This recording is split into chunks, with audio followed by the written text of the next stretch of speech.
I didn't always believe in past lives, but I read some really interesting and believable stories, so I decided to go looking. I found a hypnotherapist who could guide me in a past life regression. When she got me into the trance, she said, "Look down." I looked at my feet, and what I saw didn't belong to the West that I am today. And that's the first lesson in this journey.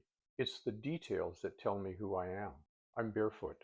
My feet are broad, very hairy, tanned, and dirty. I'm definitely not sitting in an office. I turn my attention around me and I realize that I am hunting in the rolling hills of what I somehow know will one day be called Spain. The life that I've entered is simple.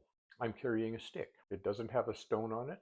It's just got a sharpened wooden point. My 21st century mind notices that we have no stone tools, no metal, no ornaments. I'm clothed in animal skins, no woven cloth. I look around and I realize that there's a man over there and with him a younger man. And I understand that those are my brother and his son. We're in an area of dry rolling hills, low brush, hot sun overhead. There are three other men who are hunting with us as well, but they're out of sight. And then we hear a shout. We join them and we discover that they have killed a red hippopotamus. I feel both a surge of pride in that we now have some food for our people and a sense of remorse that we have had to take a life in order that our lives can continue. My modern mind is wondering, what is a hippopotamus doing in Spain? Then as I pay more attention to who we are, I understand that we're not communicating with words.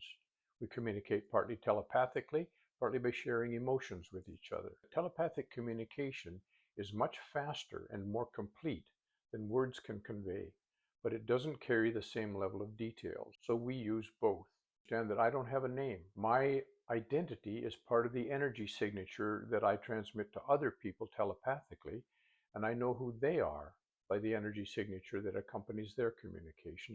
I am a male in the prime of life. I feel physically powerful, much more powerful than I have in many other lifetimes. I'm just over 5 feet tall. I found that out later by crouching and looking at my feet until the distance was the same as what I had seen in that life.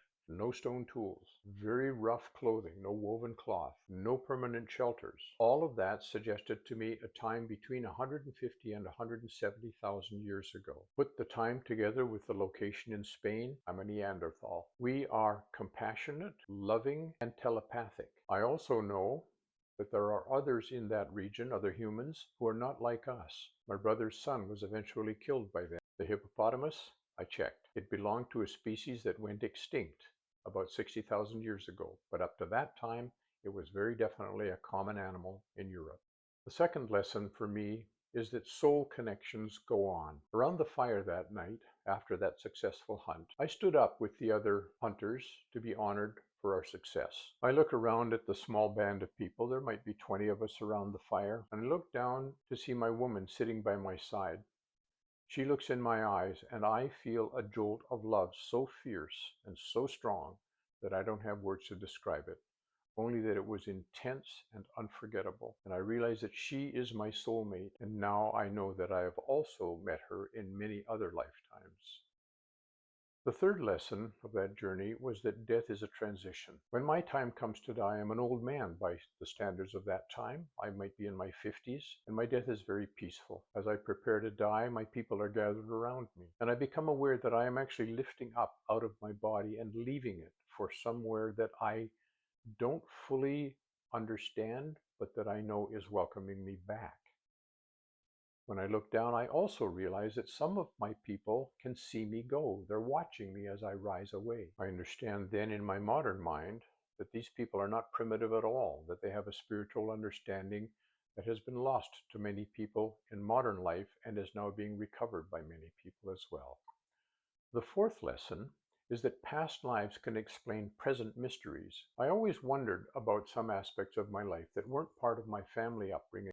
When I was younger, I often wondered about some things that were different from my life and the lives of the people around me. I've always been very comfortable in nature. I also have no fear of the dark, and I've been very attracted to things like telepathy and ancient skills, learning how to make fire without matches and tracking animals. And I've also been strongly attracted to a nature-based spiritual path. I came out of my Neanderthal life with a much better understanding of who I am today why I like certain things, and why I'm not attracted to other things. It fascinates me that who I was 150,000 years ago is still with me now. 2 years ago, I traveled through Portugal and Spain, and somewhere in the hills east of Sevilla in Spain, I just had a sudden feeling, I'm home. And I looked around and I thought, not a lot has changed here except that the hills are now covered with wind turbines. That man still lives in me. I've made many journeys since then, sometimes as a guide, sometimes as a traveler. I know now that the past is not gone. It's part of our path forward, who we are, who we've been, and who we are becoming. I hope you've enjoyed the story. Have a wonderful day.